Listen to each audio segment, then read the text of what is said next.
teman-teman semuanya, Assalamualaikum warahmatullahi wabarakatuh. Apa kabar?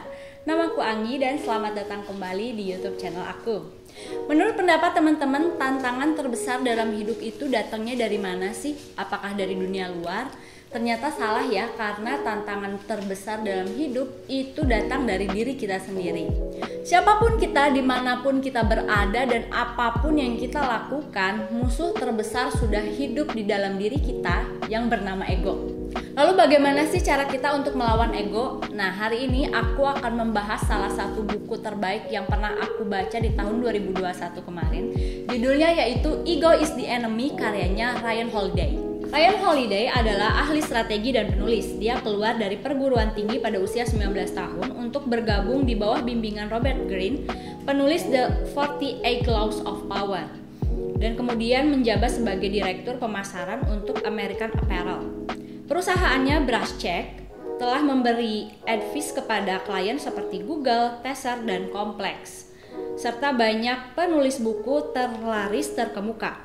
Holiday telah menulis 4 buku sebelumnya dan terakhir berjudul The Obstacle is the Way yang telah diterjemahkan ke dalam 17 bahasa dan memiliki penggemar berat, di antara lain yaitu pelatih NFL, atlet kelas dunia, tokoh, pemimpin politik, dan banyak lagi di seluruh dunia. Dia tinggal di sebuah peternakan kecil di luar Austin, Texas. Aku gak sabar banget nih untuk membagikan beberapa poin-poin penting yang ada di dalam buku Ego is the Enemy. Jadi tanpa berlama-lama langsung aja kita ke pembahasannya ya. Yang pertama yaitu menjadi pembelajar. Siapa nih di antara teman-teman yang masih sulit untuk menerima kritikan atau masukan? Pada saat ego kita tinggi, kita merasa tahu siapa kita sebenarnya. Makanya kita tuh sering banget merasa benar dan sempurna. Ego tidak suka realita dan memilih penilaiannya sendiri. Semenyakitkan apapun kritik atau feedback yang dilontarkan kepada kita seharusnya menerimanya dengan hati yang terbuka. Yang kedua yaitu strategi kanvas. Ada sebuah istilah katanya bersihkanlah jalan untuk orang lain karena sebenarnya kita sedang membuka jalan untuk diri kita sendiri. Contohnya di dunia kerja nih, misalkan kita lagi magang di sebuah perusahaan, terus kita disuruh melakukan beberapa pekerjaan yang membuat kita sedikit kewalahan. Terus ego di dalam diri kita berkata, kok aku mau-maunya ya disuruh ini itu segala macam, padahal ini di luar job desk-nya aku. Terus kita juga jadi mikir, kayaknya kita pantas deh untuk mengerjakan pekerjaan yang lebih baik. Padahal pada saat kita mengerjakan sesuatu yang baru di tempat yang baru, maka pengalaman dan skill kita juga akan bertambah loh. Di buku ini disebutkan katanya wajar aja kok kalau misalkan kita merasa sedikit terhina pada saat kita disuruh melayani orang lain. Tapi toh kita kan juga nggak disuruh cium kaki mereka atau menyembah mereka. Nah, inilah yang disebut dengan strategi kanvas. Tolonglah orang lain, maka sebenarnya kita sedang menolong diri kita sendiri. Yang ketiga yaitu menahan diri.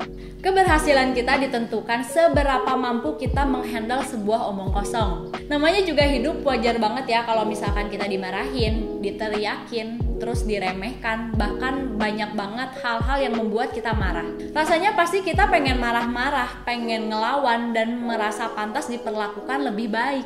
Tapi kita harus bisa menahannya sekuat mungkin. Jangan biarkan hal-hal tersebut mengganggu fokus atau tujuan utama kita. Mereka yang berhasil melawan ego akan paham bahwa dengan perlakuan buruk tidak akan merendahkan kualitas kita, tetapi merendahkan kualitas orang yang berperilaku buruk terhadap kita. Poin yang keempat yaitu bermeditasi dengan kebebasan.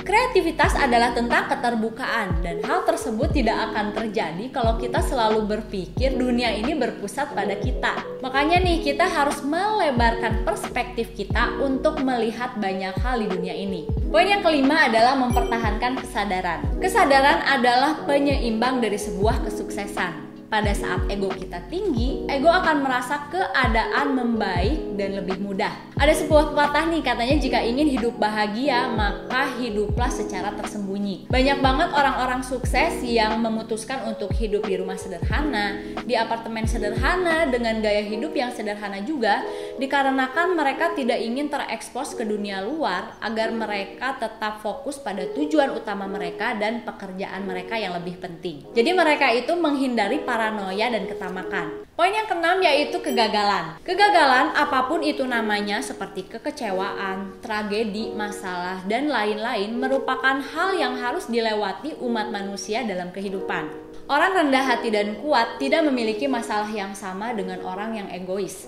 Mereka cenderung sedikit untuk mengeluh dan tidak menyakiti diri mereka sendiri. Mereka juga bisa melewati semua ujian tanpa membutuhkan pujian. Bagaimanapun kita harus tetap merespon dan melewati apa yang hidup berikan kepada kita. Aku suka banget nih sama kata-kata yang ada di halaman 220. Katanya, seseorang atau sebuah tim harus dijatuhkan dulu sampai mereka berlutut sebelum mereka bisa bangkit kembali. Pada saat kita mencapai titik terendah dalam kehidupan, disitulah justru kita akan melihat dunia dengan perspektif yang berbeda dan lebih luas.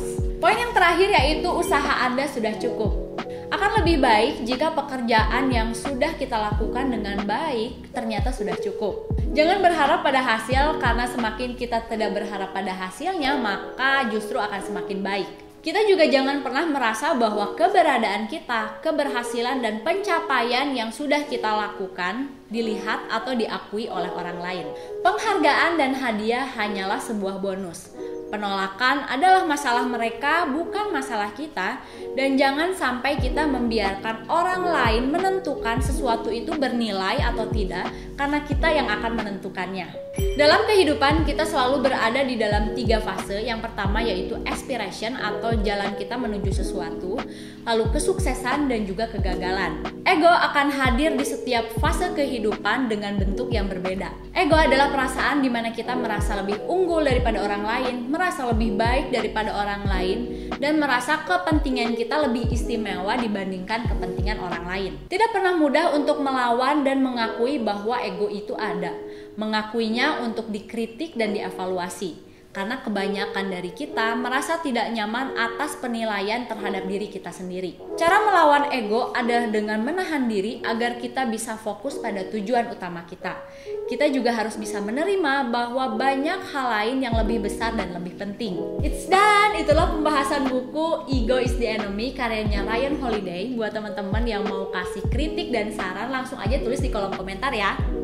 Terima kasih untuk teman-teman yang sudah menyempatkan waktunya menonton video ini dari awal sampai selesai. Dukungan dari teman-teman berarti banget buat aku, membuat aku lebih semangat lagi untuk terus memperbaiki kualitas video aku selanjutnya, dan terus semangat untuk membagikan ilmu dan hal positif lainnya kepada teman-teman semua. Jangan lupa like, comment, subscribe, dan share video ini ke teman-teman terdekat kalian. Jangan malas baca buku ya teman-teman. See you next time. Dadah. Assalamualaikum warahmatullahi wabarakatuh.